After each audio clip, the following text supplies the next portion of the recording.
What's a Zwiftquest? How do you do a Zwiftquest? I want to do a Zwiftquest. That sounds awesome. Wait, what is it?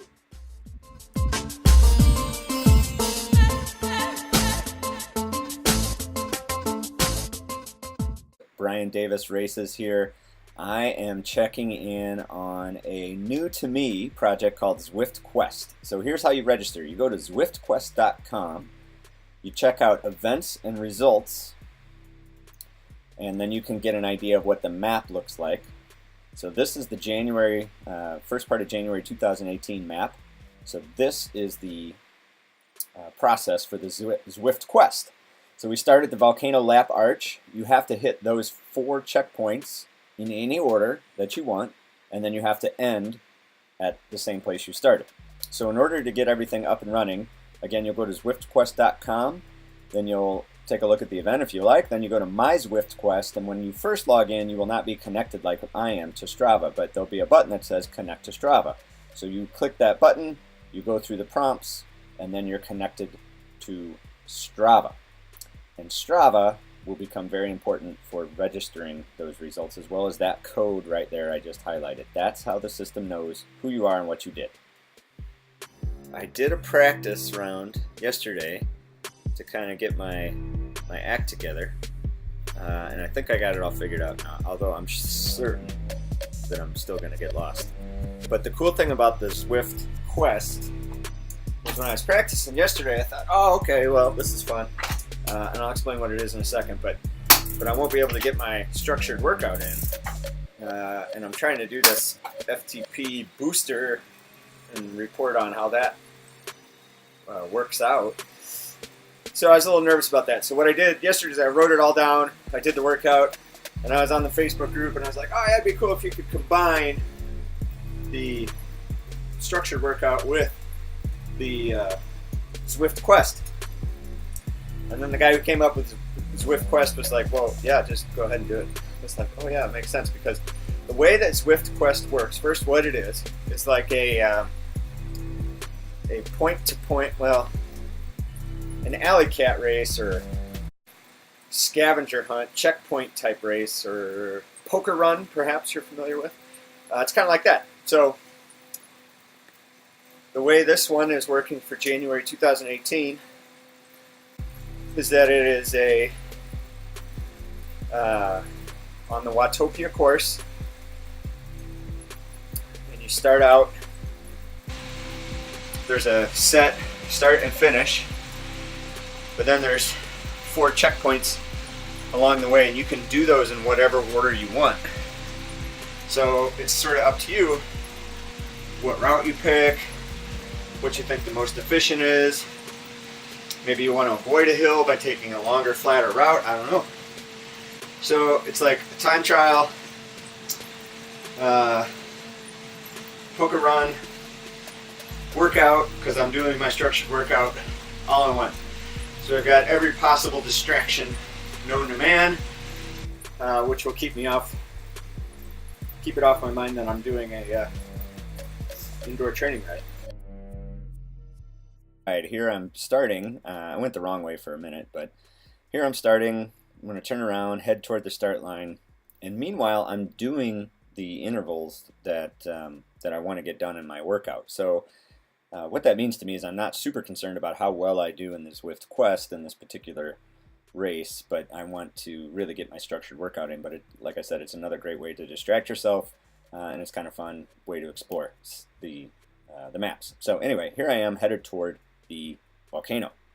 Now, I only started Zwifting earlier this year, so I'm not super familiar with the maps or how to get around, but if you recall the way that the map looked from earlier in this video, you can see that you have to get up to this starting point. Well, I did mention to you I did a practice round yesterday and made a lot of mistakes, but now I think I have a pretty good feel for where the start line of this race is. That was not it, that's just the interval. But so we're on our way to the starting line for this race right now. What I should have done is watched Andy Webb's ride on Strava. to learn how he went. I don't know if that's cheating or just recon. I don't know.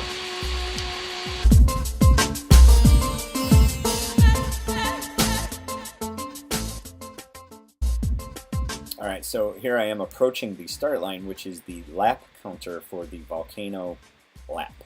So in order to get there, you have to go in the volcano, not outside the volcano.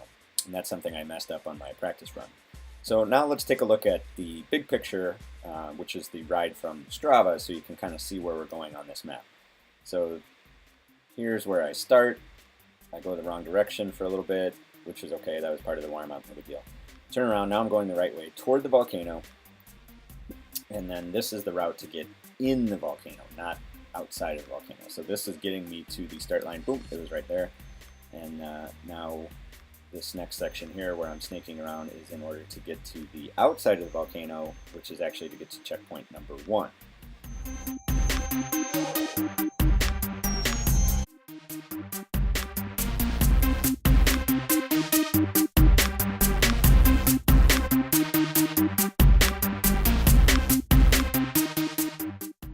This is heading toward the sprint point, which is the, again, you can do it in any path you want, but I chose to do the sprint point as my second checkpoint. So here we are headed toward the sprint point, and we'll go a little faster. Max watts, max watts, max watts. All right, and I'll show you something here at the checkpoint. So sometimes when you reach these points, it obviously makes sense that if you just keep going straight, it may not be the best way. So the U-turn here is absolutely faster than continuing straight. So I'm going to flip around. Might not have been the most efficient U-turn, not sure, but that's what's happened. So let's take a look at the big picture here and we'll see how we're doing. So now we've done 2 checkpoints and we've hit the start finish. So there's the first checkpoint is right there, and then we go down the mountain or down the volcano, loop around. Now we're heading toward the sprint point, which is where I just did that U-turn right there, and now we're heading out toward the third checkpoint, which is something called Hank's Garage, which is a pretty well-known little landmark on the Watopia map that I never paid attention to before doing this. So here's Hank's. I think I just passed him, and that's slow. Anyway, here's Hank's. Over there to the right, this is Hank's Garage. So this is the third checkpoint.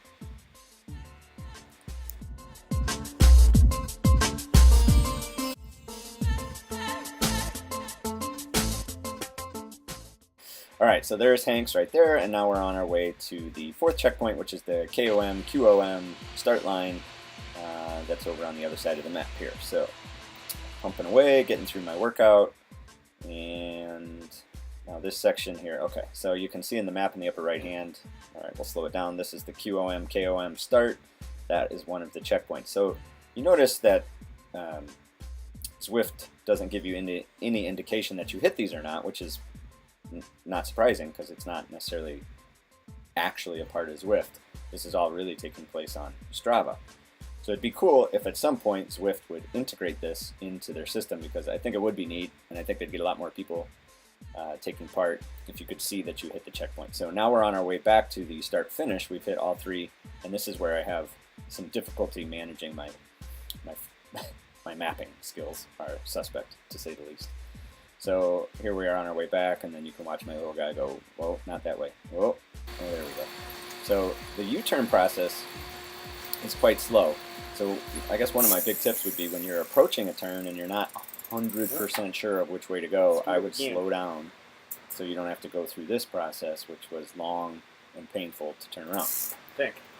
So another thing, I guess tip number 2 would be to do a practice run the day before, or at least do one of the runs where you don't necessarily care about the time, if you care about the time at all. This is really just about having an adventure, and a quote-unquote adventure, but having a little bit of fun. So you can see I had to do a U-turn, and then I screwed up again because I didn't go far enough away from the turn to be able to change the indicator to switch directions. So now I have to ride, in my estimation, ride pretty far away from the intersection.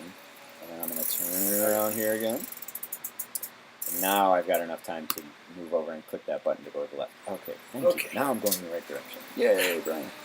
Alright, so now we're on our way, and I guess my third tip would be to maybe look at the leaders' times and see what kind of pace they're doing. So right now the leaders are on 30 minutes, and I was, again, not even trying to do that, but we'll take a look at that in a minute. But here's my map, and we'll cut, oh, there's all my U-turns. Okay, now I'm going the right direction, and I'm on my way to getting back to the start-finish, which we'll start it over, but Strava ran out. So anyway, here's how you